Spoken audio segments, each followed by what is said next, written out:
tumbuh, ditambah lagi kedua orang tua, ayah dan umi, almarhum keduanya, semoga Allah ampunkan dosanya, ditempatkan di tempat terbaik. Amin. Mereka setiap hari menyampaikan kepada kita, nah, apapun yang kau pelajari, ajarin sama siapapun yang kau temui.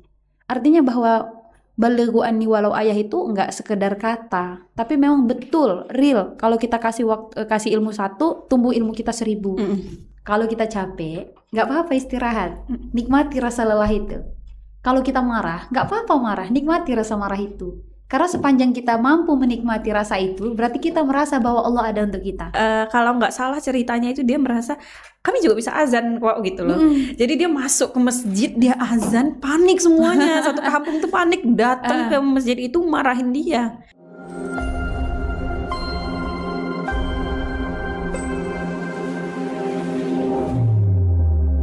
Aspire to inspire. Assalamualaikum warahmatullahi wabarakatuh. Welcome back to podcast Al-Azhar Asy-Syarif Sumatera Utara, Aspire to Inspire. Sobat Al-Azhar, kembali bersama Rida di sini. Udah lama nggak nge-host ya? Nge-host nggak tuh? Udah lama nggak membawakan podcast. Bentar, agak ngap. Oke, karena kebetulan studio kita di lantai 3 ya, Sobat Al-Azhar. Dan hari ini kita akan mengingat-ingat kembali fakta bahwa kita hidup di zaman di mana perempuan memiliki banyak sekali kesempatan untuk tumbuh, baik di rumah maupun di luar rumah. Para ibu rumah tangga yang menempuh pendidikan tinggi dan mencintai aktivitas belajar pasti akan melahirkan dan mendidik generasi yang cerdas. Sementara itu, perempuan yang memilih untuk bekerja dan berkarir juga memiliki kesempatan untuk tumbuh yang sama.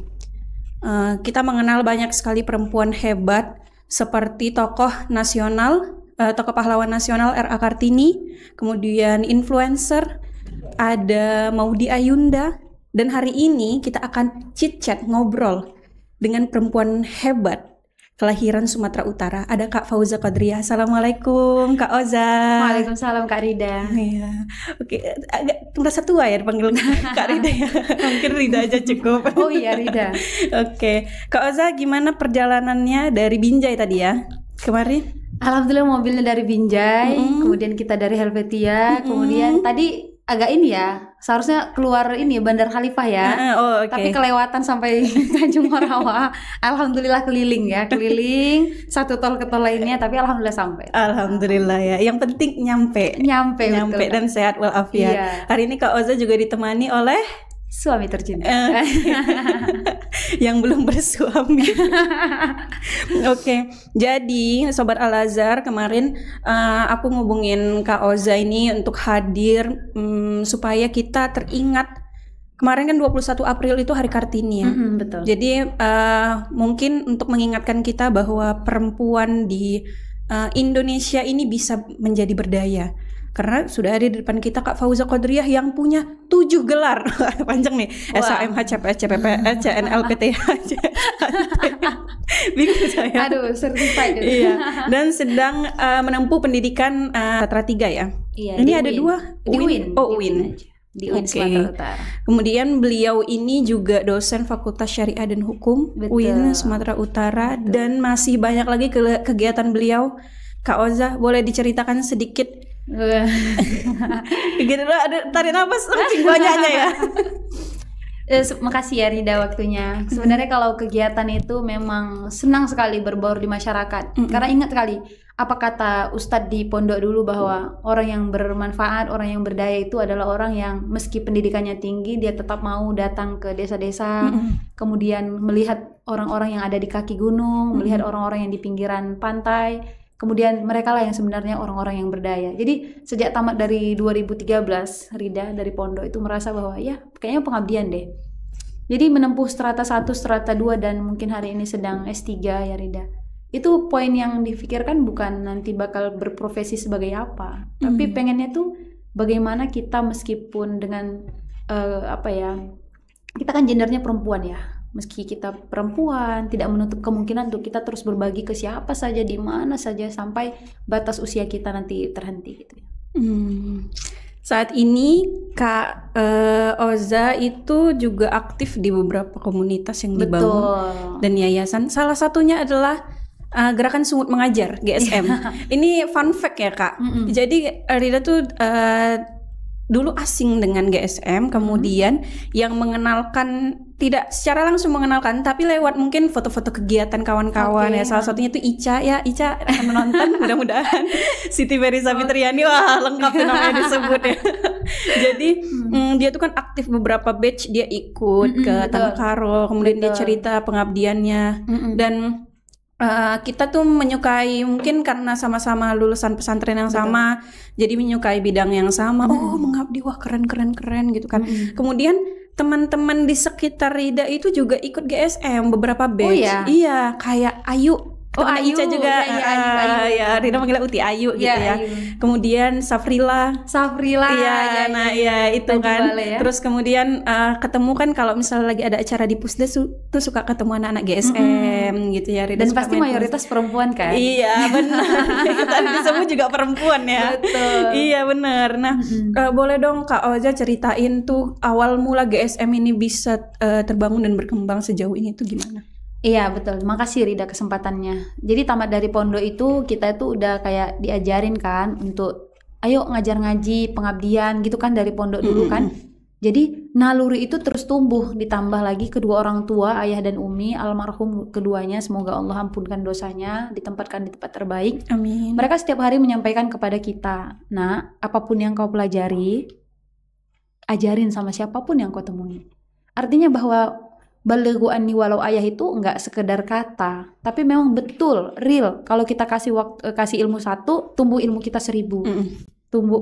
Patah tumbuh hilang berganti, betul ya kata orang ya. Tapi bukan perkara ilmu itu yang kita bagi kemudian hilang, enggak. Nah, sejak 2013 ngabdi ke masyarakat, kita ngelihat tuh di masyarakat ternyata kita kan datang ke pedalaman-pedalaman, kemudian pelosok, kita lihat ternyata pendidikan itu adalah hak segala bangsa.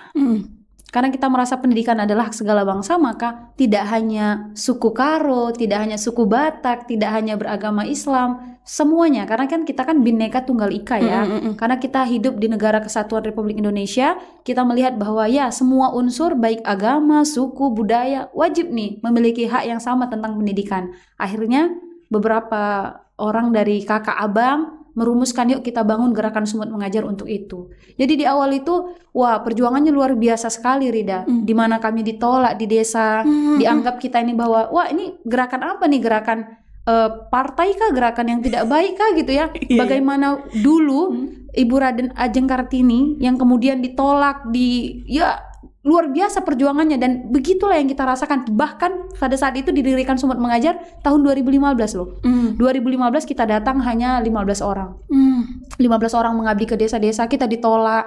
Kita berpindah dari desa satu ke desa lainnya. Tapi kita tetap bertahan dan kita sampaikan kepada masyarakat, Pak, Bu, kedatangan kami adalah memastikan setiap anak-anak kita yang ada di desa ikut sekolah seperti kami di strata 1. Waktu itu kan saya strata 1 ya Rida. Sampai akhirnya berjalan terus, gerakan Sungut Mengajar dipercaya oleh masyarakat. Kemudian sudah hampir 10-an ribu anak-anak yang kita didik, kita ajak untuk terus belajar, memastikan mereka untuk terus belajar. Kemudian kalau dari alumni yang sudah mengabdi ke desa-desa, itu udah sampai hampir 3.245 relawan yang mengabdi. Wow.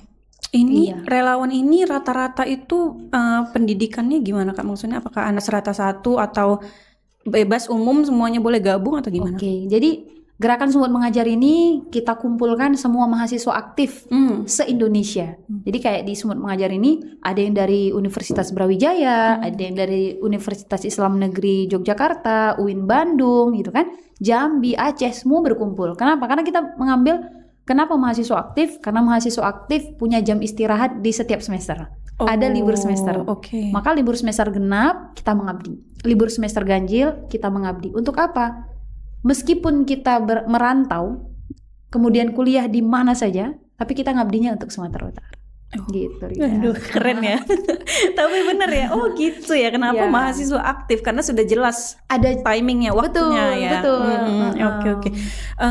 Rida pengen tahu sih Kak, di gerakan Sungut Mengajar itu adakah program atau misi tertentu di luar kebiasaan mungkin ya, atau sesuatu yang program yang pernah dibuat kemudian itu jadi tantangan khusus buat Kak Oza? Tapi alhamdulillah sudah terjalani, sudah terlewati gitu, ada nggak? Dulu di satu momen kami datang ke sebuah desa, desanya nggak usah disampaikan. Oke. Desa di mana kalau kita tanya sama orang tua di sana, Bu, cita-cita anaknya mau jadi apa? Melanjutkan kebun kami untuk dibimbingnya, untuk ditumbuh kembangkannya, dari situlah nanti mereka hidup. Kemudian kami tanya kembali, kenapa Bu? Karena kami merasa berpendidikan tinggi juga nggak jadi apa-apa, kuliah juga nggak dapat kerja apa-apa. Sehingga kita menyadari bahwa oh ternyata mindset masyarakat di tahun 2018 saat itu menganggap bahwa pendidikan itu sangat tidak penting. Kemudian kita tidak memaksakan orang-orang tua di daerah itu untuk mewajibkan anak-anaknya untuk yes pendidikan tinggi dan sebagainya, enggak. Jadi bukan poin itu yang kita bawa, tapi apa yang kemudian kita bawa, kita kesampingkan wajib belajar. Tapi kemudian yang kita bawa adalah bagaimana ingarso sung tulodo, ingmadio mangunkarso tutburi handayani. Jadi semua kita yang datang, mahasiswa yang datang ke daerah itu, bagaimana kemudian dia itu menjadi kakak buat semua adik-adik, menjadi anak buat semua orang tua, dan menjadi masyarakat buat pemerintah desa. Akhirnya yang tercermin dari masyarakat adalah, yes, orang-orang yang berpendidikan adalah yang baik attitude-nya. Okay. Sehingga kalau kita udah baik attitude-nya, setiap anak yang pulang ke rumah selalu bilang gini, Mak, aku pengen kayak Kak Oza, aku pengen kayak Kak Rida, aku pengen sekolah kayak Kak Rida. Akhirnya bukan kita yang maksa orang tua untuk menyekolahkan anak, tapi anak sendiri yang pengen seperti kita. Maka kalau kita tuh datang ke desa tuh, kakak selalu bilang gini, Rida, jangan memaksa adik-adik tuh pandai baca, jangan maksa adik-adik pandai menghitung, tapi paksa mereka untuk mengikuti karakter baik yang kita datangkan ke sana. Jadi al-adabu fauqal ilmi, betul ya? Al-adabu fauqal ilmi, adab itu di atas ilmu. Jadi kakak merasa gini, Rida, sejak 2015 dan sampai hari ini ada ratusan anak-anak desa yang melanjutkan ke jenjang perguruan tinggi. Nah itu yang menurut kakak prestasi buat semua masyarakat Sumatera Utara. Ternyata orang tua itu melihat kepada contoh teladan. Iya betul. Orang tua di desa itu nggak menemukan contoh teladan yang jadi, mereka temukan. Gerakan Sumut Mengajar mendatangkan contoh itu ya. Betul sekali, Rida. Jadi kalau nggak jadi contoh, kita nggak bisa memaksa masyarakat untuk ikut kita. Iya. Oh iya benar.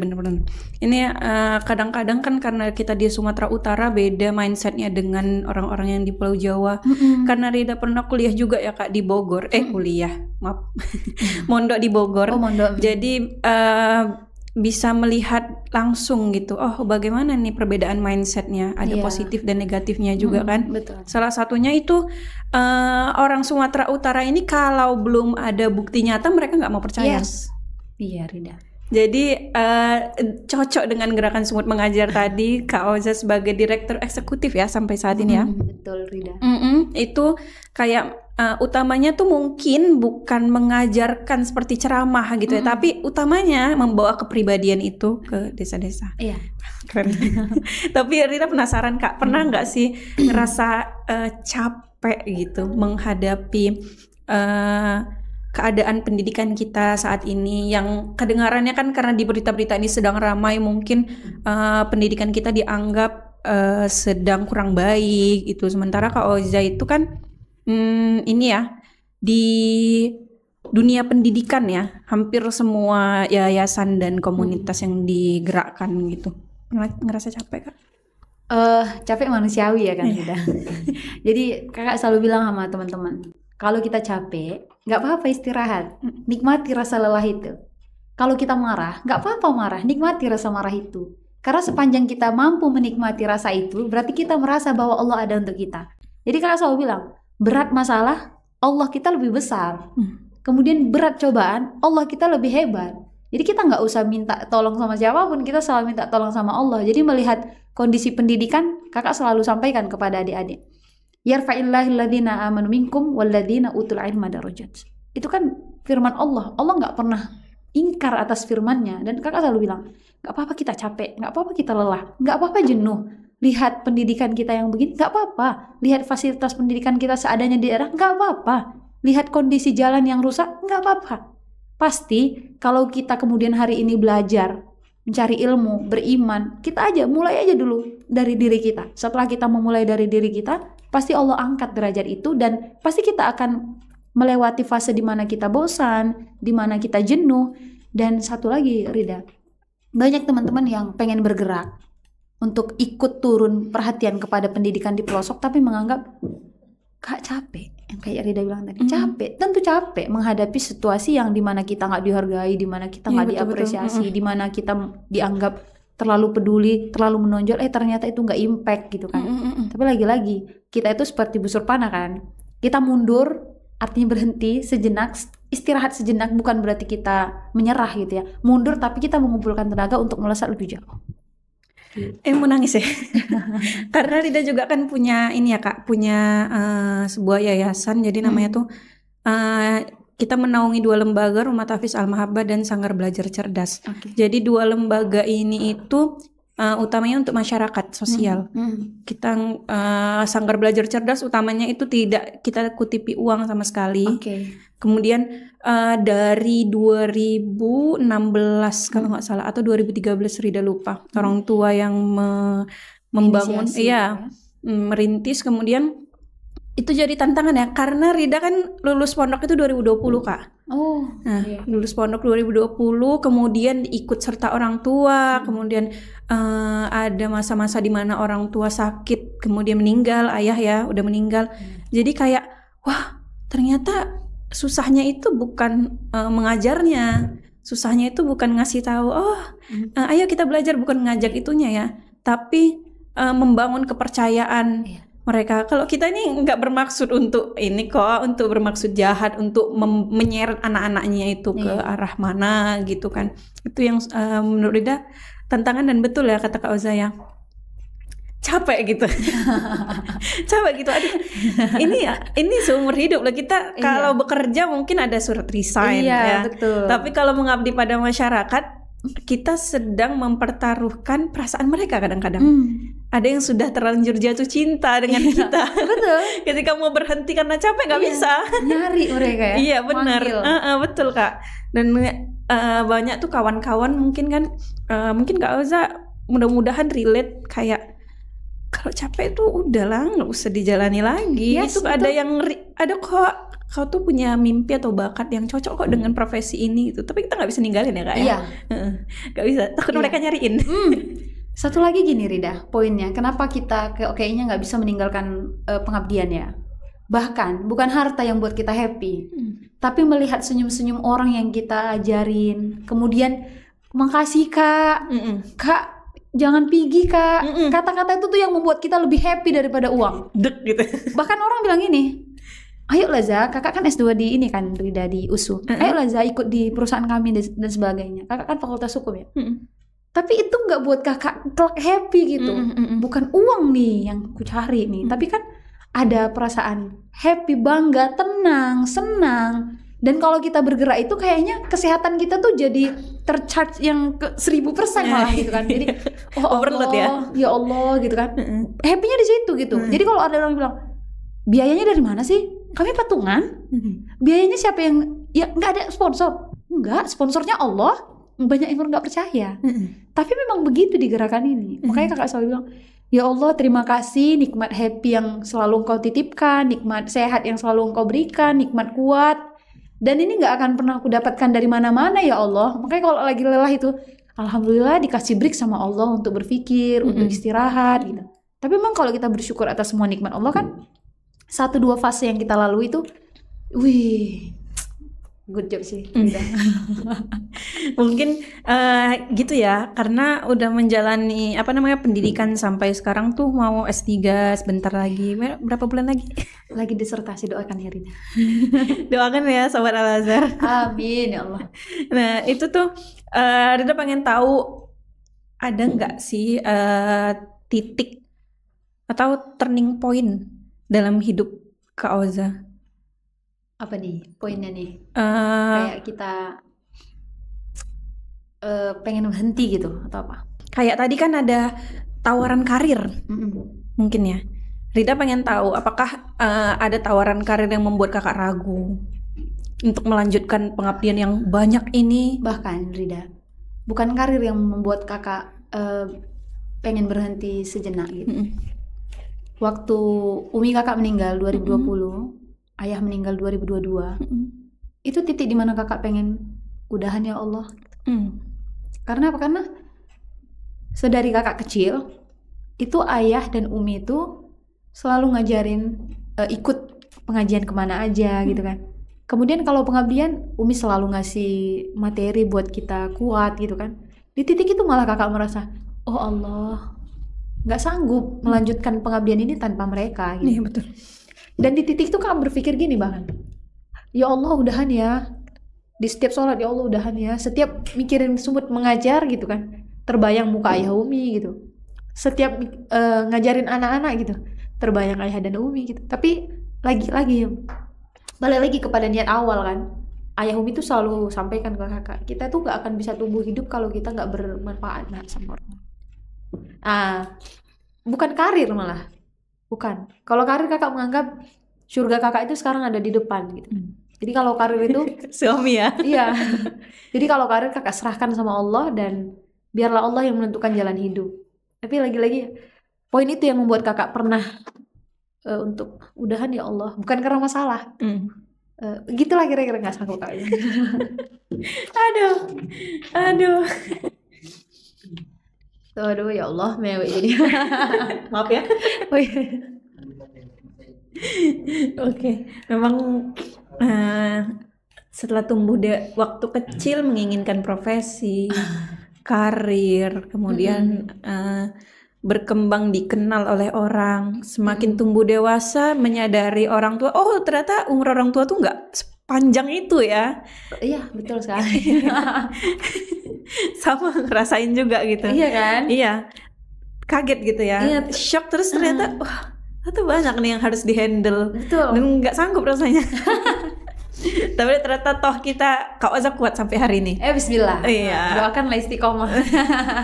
Oke, Kak Oza, supaya menghilangkan air mata dari Kak Oza, Rida pengen tahu apa satu kata yang menggambarkan perempuan Sumut hari ini. Tangguh. Berikan alasannya tolong. Sepanjang kakak bertemu dengan perempuan-perempuan Sumut di Sumatera Utara, kalau kita lihat ini ya orang-orang yang terus berdaya, berkolaborasi, mayoritas itu perempuan. Kenapa kakak bilang tangguh? Karena terbukti sejak 2013 sampai hari ini, perempuan-perempuan yang bergelut di dalam pendidikan, sosial, kemasyarakatan, semuanya perempuan yang tanggung jawab dan sungguh-sungguh.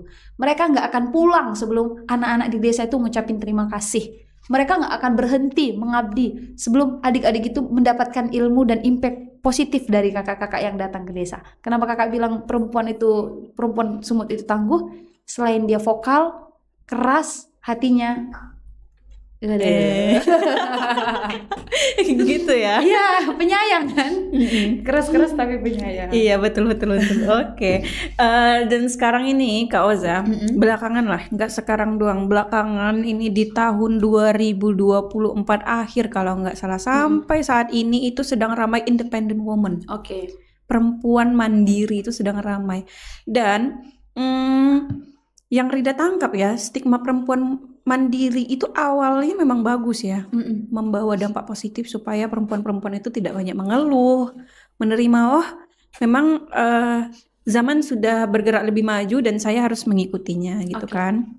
Kemudian sedang ramai perempuan mandiri itu dinilai negatif, ya karena dianggap itu ya cuman mandiri itu urusan finansial gitu. Kita membungkusnya itu dengan urusan finansial. Oh, cewek independen itu yang bekerja, yang menghasilkan uang, yang nggak butuh laki-laki gitu kan. Ini Rida pengen tahu bagaimana pendapat Kak Oza tentang independent woman atau perempuan mandiri. Apakah hanya tentang finansial? Oke, jadi kalau bicara soal perempuan mandiri kan pasti emansipasi kan. Bicaranya gimana supaya laki-laki dan perempuan itu setara. Kan masyarakat menganggapnya gitu tuh. Kalau bicara soal emansipasi, perempuannya mandiri, laki-lakinya mandiri. Tapi balik lagi ke poinnya, perempuan mandiri itu gimana pandangannya?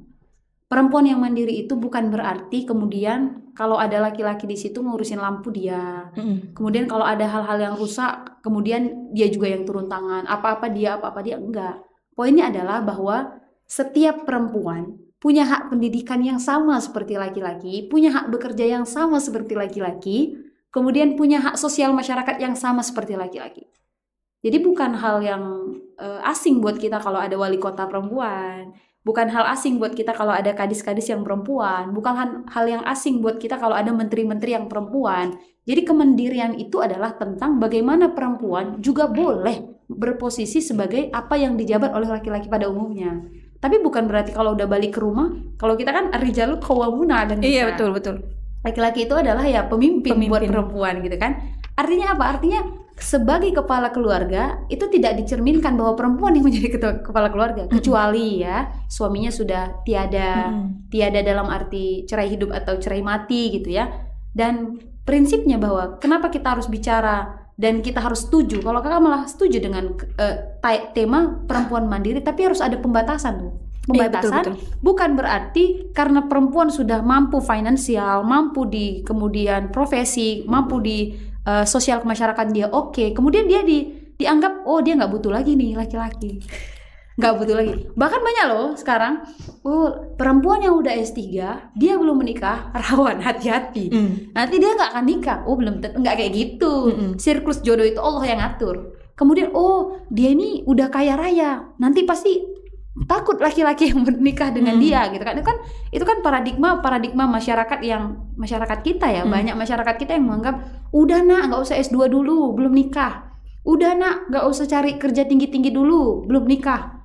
Itu kan kemudian menepis bahwa ngapain aku jadi perempuan mandiri ya. Akhirnya orang-orang yang sudah berdikari, kita bilanglah berdikari, akhirnya ada penyesalan di hatinya. Padahal menjadi perempuan mandiri itu boleh, tapi harus juga ada batasan. Pembatasan itu yang kemudian bahwa perempuan tetap harus punya pendamping itu ada. Jangan berarti kalau dia kan banyak sekarang yang menganggap aku kan udah punya uang, aku udah punya sosial yang tinggi. Iya betul, dan itu biasanya keluar dari perempuan-perempuan yang menganggap wah saya sudah mampu nih secara finansial nggak butuh laki-laki. Iya kan banyak sekarang kan. Kemudian influencer bilang gini, aku nggak akan mau nikah sama laki-laki yang kemudian laki-laki itu lebih rendah dibanding aku. Itu kan stigma negatif yang terekam sama generasi Z kita yang kemudian mereka megangnya Android kan. Nah itu akhirnya stigma negatif yang muncul. Padahal kalau kita lihat ulik lagi stigma positifnya luar biasa banyak. Iya betul Kak Oza. Karena kadang-kadang kan Rida malah maaf karena mungkin terlalu banyak mengonsumsi media sosial ya Kak. Betul. Rida juga terlalu banyak menyadari tahun ini kayaknya aku terlalu banyak kayaknya aku overload nih berita dan trending topik di sosial media yang bikin stop dan berhenti. Disebut independent woman tuh malah jadi kayak aduh gitu. Yes. Iya, malah jadi nggak enak mendengar kakak kan enak independent woman gitu. Ya, I need you all gitu. Walaupun kita mungkin terlihat bisa sendiri apa-apa sendiri gitu. Tapi kita butuh kalian kok gitu kan. Laki-laki atau perempuan, teman kerabat kita tetap butuh ya Kak ya. Nggak mungkin kita hidup sendiri juga ya kan sama laki-laki ya kan. Iya, betul. Oke, mungkin Sobat Al-Azhar, perempuan mandiri yang digarisbawahi oleh Kak Oza itu yang memiliki posisi yang sama dengan laki-laki, tidak ada yang sedang berlomba. Iya betul. Karena dulu kan mungkin sejarahnya itu perempuan di bawah, gitu kan, laki-laki di atas. Kemudian jika perempuan sudah bisa naik, tidak usah mengajak laki-laki berlomba. Iya. Ya, samakan saja gitu. Betul. Ya. Iya. Di hal-hal tertentu memang nggak boleh sih kita melampaui laki-laki seperti menjadi azan. Muazin nggak bisa, bahaya ya. Imam sholat. Tapi Rida ada baca novelnya karya Terelie. Terelie. Iya. Kau suka? Nah, jadi novel Terelie lupa itu kalau nggak salah anak pertama. Dia kayaknya karakternya itu ini Kak. Strong gitu kan, siapa yang macem-macem sama aku hantam gitu kan. Nah si Ellie kan nggak salah dia kemudian merasa kayak kalau nggak salah ceritanya itu dia merasa kami juga bisa azan kok gitu loh. Jadi dia masuk ke masjid, dia azan, panik semuanya, satu kampung tuh panik datang ke masjid itu marahin dia. Terus satu guru ngaji kalau di desa-desa di kampung-kampung zaman dulu kan yang ngajar ngaji tuh nenek gitu ya, nenek dengan rotannya. Rotan Iya, nah nenek itu tuh datang ke masjid kemudian memarahi orang-orang dewasa yang marahin si Ellie. Jadi yang kayak kalian ini kenapa katanya? Kalau Ellie nggak azan di masjid ini membuat kekacauan hari ini di masjid, Terpana dia membuat kekacauan hari ini di masjid. Mungkin kalian semua nggak datang ke masjid ini. Iya. Jadi mungkin harus ada kekacauan yang dibuat oleh Eli, perempuan yang azan di masjid gitu ya. Akhirnya orang datang ya. Orang datang. Kalau enggak, terus sekalian kata nenek itu, sekalian kalian ambil wudhu sholat katanya. Gitu. Iya. Oke. Menurut Kak Oza nih, apakah perempuan-perempuan di Indonesia, terutama di Sumatera Utara ini perlu mengikuti sebuah komunitas sebagai support system, atau ada cara lain gitu? Iya, kalau bagi mahasiswa, ya kan, kalau orang-orang yang sedang menempuh pendidikan lah, baik itu SMA, kan SMA kan udah mulai ini ya, berpikir untuk bagaimana beri dampak. Beri dampak untuk dia, kemudian mahasiswa gitu kan. Bagi kakak pribadi malah menganjurkan ada komunitas. Kenapa? Karena komunitas itulah yang nanti menimbang-nimbang perasaan kita, memperhalus perasaan kita. Karena kalau kita di jenjang sekolah atau kampus itu kan edukasinya adalah tentang apa yang harus kita dapatkan, tentang materi yang perlu kita pelajari, teoritis. Tapi kalau di masyarakat, di komunitas itu lebih kepada bagaimana praktisnya. Jadi dengan kita berbaur dengan masyarakat, berbicara dengan masyarakat, kemudian beradaptasi langsung dengan masyarakat, itulah yang kemudian memperhalus perasaan kita. Jadi kalau kita nggak mau halus perasaan kita, ya udah nggak usah ikut komunitas. Tapi kalau kita pengen halus perasaan kita, pengen melihat lebih banyak orang yang ada di luaran sana, tidak hanya terkotak pada dimensi ruang kelas kita, tapi kita fokus kepada ruang yang lebih luas lagi, maka harus ikut komunitas. Karena komunitas itulah yang menghantarkan kita untuk, ini aku suku Batak, ini aku orang Jawa, ini aku jurusan hukum, multi semuanya. Nah, itu penting sekali, Rida. Oke. Jadi coba mungkin Sobat Al-Azhar yang belum bergabung komunitas atau organisasi bisa bergabung. Biasanya ketakutan ini timbul dari karakter-karakter introvert, Kak. Iya, betul sekali. Ya, sudah ada, karena kan kalau baca buku Filosofi Teras karyanya Om Piring itu kan katanya kita lebih tersakiti di dalam kepala kita daripada realita ya. Jadi saya sebagai introvert ngaku-ngaku itu kadang-kadang juga takut kan, padahal kenyataannya berbaur dengan masyarakat, teman-teman komunitas itu tidak semenakutkan itu. Boleh Kak Oza kira-kira untuk teman-teman perempuan Sumut yang mendengarkan dan menonton ini, ada nggak tips khusus kalau gabung komunitas tuh gimana biar pede kah atau biar bisa berbaur? Iya, kakak ingat apa kata Raden Ajeng Kartini? Satu-satunya yang menjatuhkanmu adalah sikapmu sendiri. Jadi kita harus menepis sikap negatif kita. Kita harus menepis sikap ketidakmampuan kita, menepis semua sikap egois kita, menepis semua sikap ketidaktahuan kita. Dengan apa? Dengan kita memasukkan ke diri kita semua dimensi-dimensi positif. Kenapa? Karena sebenarnya yang menjatuhkan itu bukan Rida, bukan misalnya Rani dan sebagainya, bukan. Tapi yang menjatuhkan itu lebih kepada sikap kita sendiri. Kita cenderung, Rida belum ngomong nih, kita cenderung menghayal ya, membuat kayaknya nanti gini deh, kayaknya nanti gini deh. Padahal kayaknya ini tadi itu yang menjatuhkan kita. Sehingga apa? Takut maju tuh, takut ngomong di depan umum, takut ngobrol dengan orang lain. Nah, itu yang harus kita hadapi dengan bijak ya. Karena memang R.A. Kartini sendiri loh yang bilangnya, satu hal yang menjatuhkanmu adalah sikap sendiri. Hati-hati loh. Di kepala kita ini kadang-kadang realitanya dibuat-buat sendiri. Iya, gitu ya. pikiran kita sendiri tuh yang menafsirkan. Kita yang mikirin, kita yang nafsirin, kita sendiri yang pusing sendiri. Gitu. Jangan ya Sobat Al-Azhar. Jangan ya. Oke, hadapilah realita dengan realitanya, jangan diperkirakan. Realistis. Oke, sekarang kita akan main games untuk meregangkan tubuh, padahal biasa aja ya. Oke, gamesnya sederhana aja Kak. Rida akan melemparkan satu kata, Kak Oza harus melemparkan juga satu kata yang terhubung. Contohnya bunga. Cantik. Gitu ya. Oke. Bisa ya. Kata pertama keluarga. Cinta. Mimpi. Mimpi. Harapan lah. Desa. Kampungku. Pendidikan. Prioritasku. Kartini. Tokoh idolaku. Perubahan. harga mati. Wih. Walaupun lebih dari satu kata. Bingung ya kan, harga mati. Ada nggak harapan Kak Oza ini untuk generasi perempuan Sumut di masa depan? Untuk perempuan Sumut, sebenarnya harapannya masih sama seperti dulu. Harapannya tumbuh kembanglah menjadi pendidik bagi orang-orang yang terdidik jika hari ini berposisi sebagai ibu.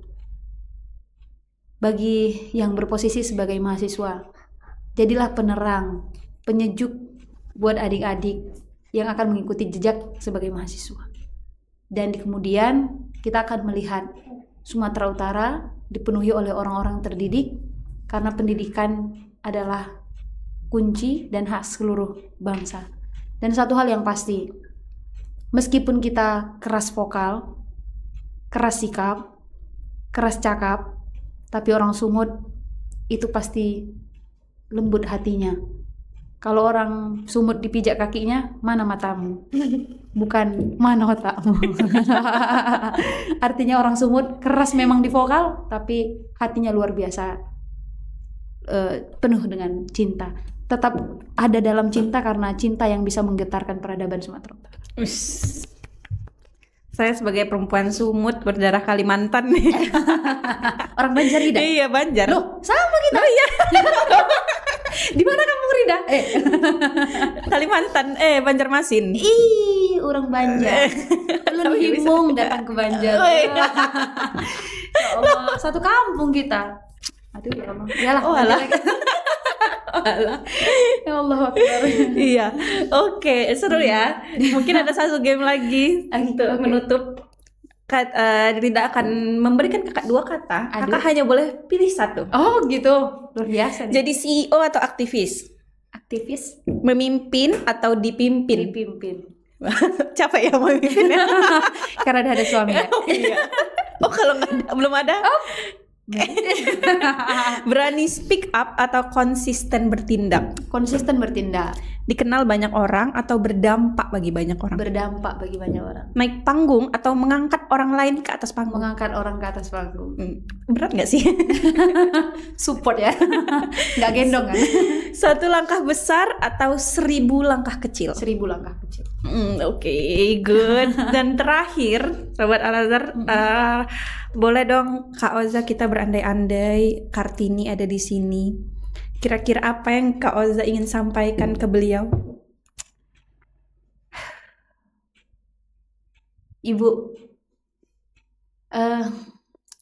terima kasih. Perjuanganmu tak ternilai. Tak ternilai. Bahkan kami nggak bisa ngasih nilai dan poin untuk menilai semua perjuanganmu. Terima kasih sudah menerbitkan yang sesuatu yang gelap. Muncullah habis gelap terbilah terang. Semoga semua amal, semua kebaikan itu terus mengalir, dan izinkan kami untuk melanjutkan. Kartini be like, wah keren banget nih produk generasi 2025. Kak Oza, masa disebut ya kelahiran tahun berapa ya? Tapi kita nggak jauh lah ya. Oke, terima kasih Kak Oza atas kehadirannya hari ini yang sangat menyenangkan, seru. Kita dari nangis sampai ketawa ya. Padahal nggak lama ini loh. Hostnya hebat nih. Bisa ini ya. Rina tuh datang loh ke Pusda waktu Gol Agung. Gol Agung. Siapa? Iya ya, waktu Gol Agung Kak Oza jadi moderator. Oh, iya. Di kantor Buksu. Bang Sukma ingat? Iya. Penulis. Nah, beliau guru Rida, mentor menulis. Iya. Iya, jadi datang Rida paling depan loh. Oh, nggak depan kali lah. Bahaya kalau depan kali. Nggak sini. Oke. Jadi ternyata banyak connection di antara kita. Alhamdulillah. Oke, terima kasih sekali lagi untuk Kak Oza. Terima kasih teman-teman yang sudah menonton. Semoga seluruh perempuan di Indonesia, terutama di Sumatera Utara, menjadi perempuan yang lebih berdaya lagi. Karena saya yakin saat ini perempuan di Sumatera Utara sudah banyak yang berdaya, baik untuk diri sendiri, keluarga maupun masyarakat. Semoga nanti kita akan mendapatkan kabar bahwa perempuan Sumatera Utara berdaya untuk seluruh Indonesia. Amin ya Allah. Thank you so much for watching. Assalamualaikum warahmatullahi wabarakatuh.